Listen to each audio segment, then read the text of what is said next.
क्या सच में आत्माओं का भी वजन होता है? तो इसी बात का पता लगाने के लिए सन 1907 में डंकन मैकडॉगल द्वारा एक एक्सपेरिमेंट किया गया। इनका कहना था कि इंसान की आत्माओं का भी खुद का वजन होता है और इसे साबित करने के लिए उन्होंने ये एक्सपेरिमेंट किया था, जिसमें 6 ऐसे लोगों का वजन किया गया जो मरने वाले थे।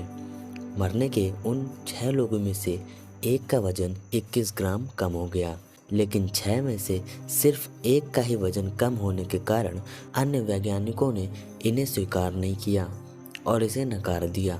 लेकिन उनकी यह धारणा कि इंसानों में आत्मा होती है और उसका वजन 21 ग्राम होता है, यह लोगों के बीच में आज तक प्रसिद्ध है। बहुत से अध्ययनों से यह पता चला है कि अगर आप कम रोशनी में बहुत लंबे समय तक शीशे में खुद को देखते हैं तो कुछ समय बाद आपको शीशे में खुद की डरावनी आकृति दिखाई देती है।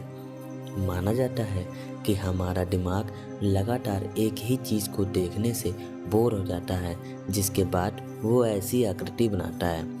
लेकिन कुछ लोगों को शीशे में अपनी डरावनी आकृति देखने के बाद बहुत दिनों तक हर जगह यही दिखाई देने लगता है। माना जाता है कि दुनिया भर में प्रसिद्ध ब्लडी मैरी भी इसी का नतीजा हो सकता है। एनाबेला की तरह ही रॉबर्ट डॉल को एक शापित भूतिया गुड़िया माना जाता है।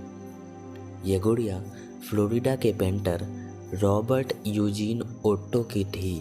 माना जाता है कि इस गुड़िया में खुद ही चलने, चेहरे के भाव बदलने और हंसने की क्षमता है। इस गुड़िया को ईस्ट मार्सेलो म्यूजियम में रखा गया है, लेकिन माना जाता है कि जब इसे देखने जाएं तो इसकी बुराई नहीं करनी चाहिए, वरना यह दुर्भाग्य लाता है, अर्थात आपके साथ उसके बाद कुछ बुरा होने लगता है। 1990 के दशक में कर्नाटक के लोग अपने दरवाजे के बाहर कुछ इस प्रकार का वर्ड लिखते थे, जिसका मतलब था कल आना, क्योंकि वहाँ के लोगों में दहशत फैली थी कि वहाँ रात के समय में चुड़ैल घूमती हैं और परिवार के सदस्य की आवाज़ में दरवाजे से पुकारती हैं।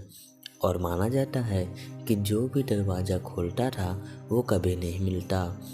इस आत्मा को किसी पत्नी का चुड़ैल माना जाता था जो शहर में अपने पति की तलाश में घूमती है। माना जाता था दरवाजे में ये वर्ड लिखने के कारण वह चुड़ैल कल आती थी और फिर इसे पढ़कर चली जाती थी, और ऐसा रोज़ चलता रहता था।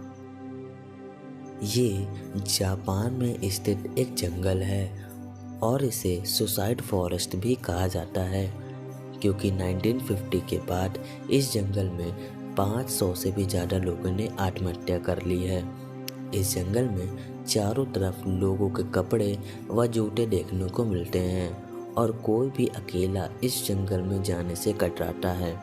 इस जंगल में इतने आत्महत्या की वजह यहाँ पर मौजूद भूत प्रेतों को माना जाता है, जिसके कारण यहाँ आने वाले लोग ऐसा कदम उठाने के लिए मजबूर होते हैं। इटली में मौजूद पोवेलिया आइलैंड को मौत का टापू भी कहा जाता है और सरकार ने लोगों के इस टापू में जाने पर प्रतिबंध लगाया हुआ है। इसका इतिहास बहुत पुराना है। जब इटली में बहुत साल पहले प्लेग की बीमारी फैली थी, जिसमें बहुत से मरीजों को यहाँ हॉस्पिटल बनाकर रखा गया, और जब मरीज की संख्या बहुत ज़्यादा हो गई तो कुछ को जिंदा जला दिया गया। इसके बाद इस हॉस्पिटल को सरकार द्वारा बहुत बार खोलने का प्रयास किया गया, लेकिन यहाँ असामान्य घटनाओं और भूत प्रेत दिखने की शिकायतों के बाद सरकार को यहाँ प्रतिबंध लगाना पड़ा।